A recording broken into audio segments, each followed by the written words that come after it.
Now is the winter of our discontent made glorious summer by this sun of York. And all the clouds that lurked upon our house in the deep bosom of the ocean buried. Now are our brows bound with victorious wreaths, our bruised arms hung up for monuments, our stern alarums changed to merry meetings, our dreadful marches to delightful measures. Grim-visaged war hath smoothed his wrinkled front, and now, instead of mounting barbed steeds to fright the souls of fearful adversaries, he capers nimbly in a lady's chamber to the lascivious pleasing of a lute.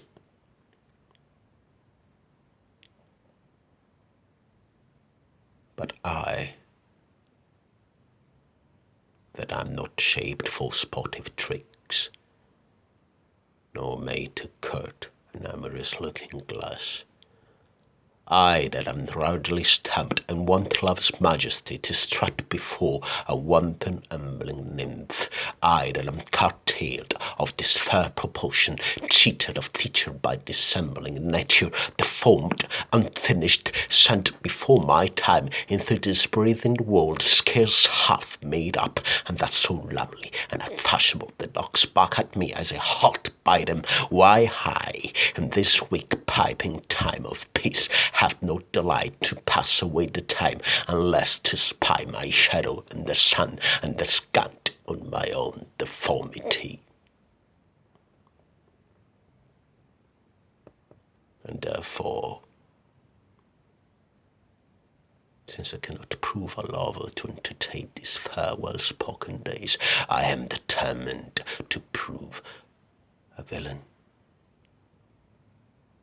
and hate the idle pleasures of these days.